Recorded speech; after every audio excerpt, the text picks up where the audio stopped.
Unbeaten leaning 80 helps Kent to 285. Both of these two sides headed into this phase of the competition without a win to their name in the LV County Championship, but since then, that similarity has come to an end. Kent have picked up 2 wins from 2, while Derbyshire have fallen to defeat against Middlesex and drawn with Leicestershire. Could they find that elusive win?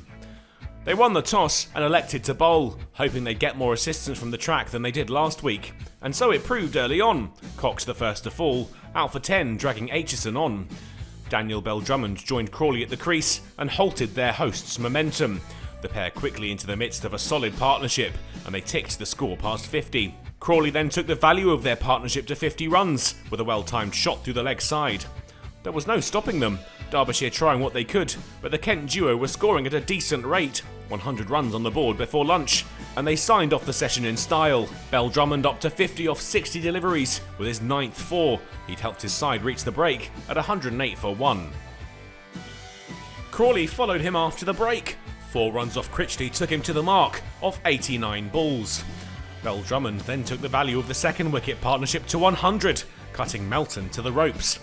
Melton hit back, Crawley out fiddling at 1, caught behind for 53. And Dahl dealt with Bell-Drummond, who departed for 69, caught by Madsen at first slip. But Leaning and Billings wasted little time building a new partnership. The former were on a bit of a hot streak in recent weeks, and neither shy in going about their business. It took them 62 minutes to put on 50 for the 4th wicket, and that was soon followed by the 200 run mark.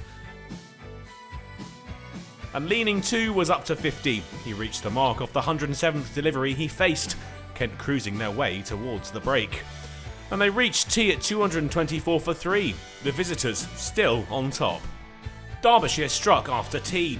Billings, unable to join his partner on 50, Dahl with a fine return catch high above his head. And then another for Derbyshire, Ollie Robinson out for 1, back foot slipping out, and Guest made no mistake with the stumping opportunity.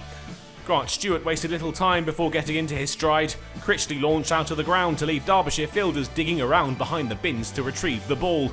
That would be the highlight of his brief innings though. Surprised by the bounce, he was out for 16, fending at 1 from Connors. And Connors had another when Gilchrist edged 1 through to the slips for 10. Aitchison wrapped it up in the next over. Logan out LBW for a duck. And then 2 balls later, Singh followed, caught behind. Kent all out for 285. They would have hoped for more when Crawley, Bell-Drummond and Leaning all picked up 50s, but the lower order had crumbled under pressure. Just 2 scores of double figures from the final 6 batsmen left a window of opportunity open for Derbyshire. Aitchison with 4 for 83 helped crowbar that open. But the hosts couldn't reach the end of the day unbeaten. Kane looking to withdraw the bat, but deflected Stewart's delivery onto his own stumps to be bowled in the final over of the day. That would be the last action. Both sides followed him off the field.